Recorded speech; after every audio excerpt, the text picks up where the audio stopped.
Imagine walking from sunrise to sunset, your hands aching, your back burning, your dreams slowly fading. Now, imagine the person who promised to protect you sitting under a tree, laughing with his friends while you carry the whole family on your head. This is the story of Ada and her husband Tunde, a woman who walked like 10 people and a man who lived like responsibility didn't exist. But one hot afternoon, after years of suffering in silence, Ada finally snapped. And what happened next shook the entire village. If you've ever loved someone who refused to grow up or carried more than your fair share in a relationship, then listen carefully, because this story might just sound like your own. In the village of Enugu Opara, there lived a man named Tunde. And when I say this man was lazy, I don't mean small lazy. No. This was professional level laziness. If there was a competition for doing nothing, Tunde would win gold, silver, and the referee's chair. Every morning, while the sun was still stretching its arms, Ada was already awake. She swept the compound, fetched water from the well, lit firewood, prepared breakfast, fed the children. Meanwhile, Tunde was still snoring like a drum at a festival. By the time he finally rolled out of bed, scratching his stomach and yawning like a lion, Ada had already walked halfway to the farm. And where did Tunde go? Straight to his favorite spot, under the big mango tree in front of the house. That tree was his office, his throne, his parliament. From morning till evening, Tunde sat there doing absolutely nothing. Sometimes he counted ants. Sometimes he stared at the sky. Sometimes he picked his teeth with a stick. And when his two friends, Chuka and Femi, arrived, the useless meeting began. "Ah, my brother," Chuka would say, "life is sweet." "Very sweet," Tunde replied, as his wife was sweating on the farm. Sweet for who? Certainly not for Ada. While Tunde relaxed under the mango tree, Ada walked like her life depended on it. She walked long distances to the farm, cleared bushes, planted yams, weeded cassava, harvested vegetables. She carried heavy baskets on her head under the burning sun. Then she went to the market, argued with customers who wanted to cheat her, sold her goods, bought food items, walked back home. And when she finally arrived, tired to her bones, Tunde would call out from his tree, "Ada, is food ready?" Not, "How was your day?" Not, "Are you tired?" Just food. And because Ada was a good woman, she cooked, served him, watched him eat like a king. He would lick his fingers, pat his belly, and say, "This is why I married you." Then he slept.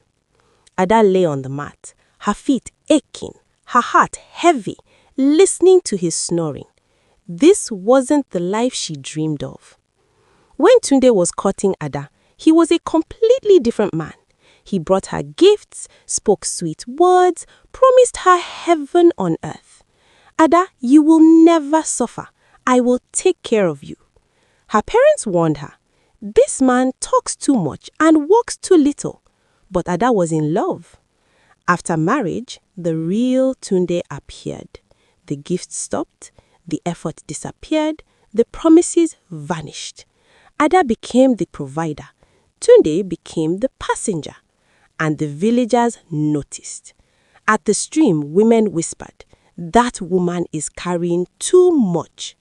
At the market, traders asked, "Is your husband sick?" But Ada only smiled and said, "I'm fine." Inside, she was breaking. Then came the rainy season.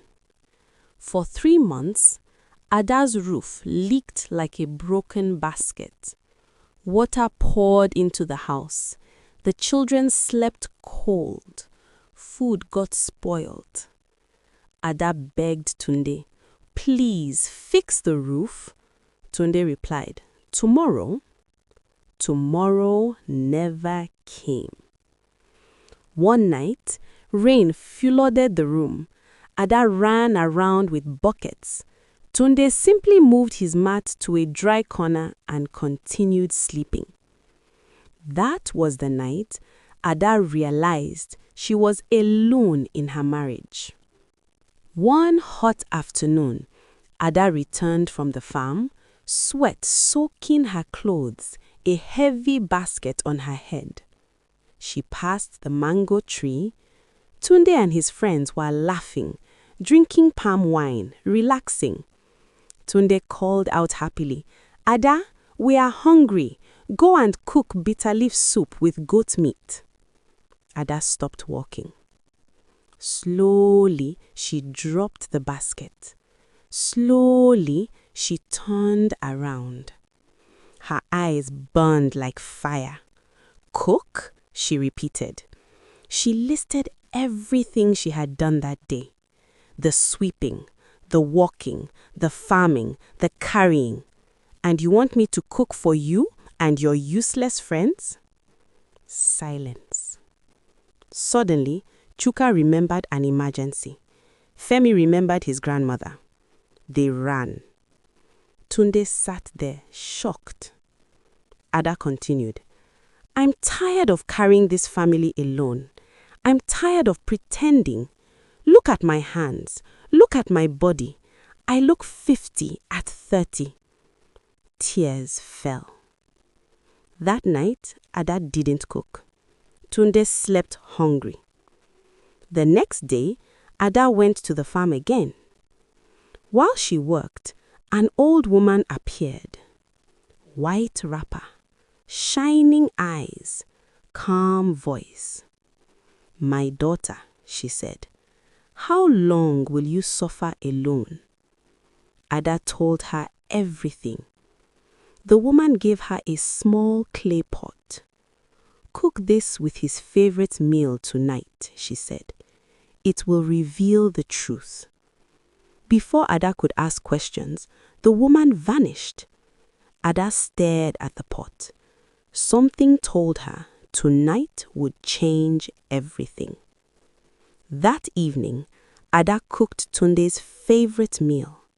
Pounded yam, egusi soup, plenty meat. Tunde was excited. As he ate, he suddenly froze. "Ada, I feel heavy." His body refused to move. Sweat poured down his face. Ada looked at him and said, "This is how responsibility feels." For the first time, Tunde felt the weight Ada had carried for years. Tunde cried, begged, promised to change. Ada looked at him. She could walk away. She could leave him stuck forever. But she gave him one chance. "Prove it," she said, "not with words, with action." The heaviness lifted. Tunde collapsed, shaking. The next morning, Ada woke to a miracle. Tunde was sweeping, fetching water, cooking. When his friends came, he chased them away. "I have a family now," he said. He fixed the roof, worked the farm, helped at home. Ada finally rested. Her smile returned. And the mango tree? It became just a tree again, not a throne. Marriage is not a competition of suffering, it is a partnership. If one person carries everything, the relationship will break. And if you refuse to grow up, life will teach you the hard way. Thanks for watching.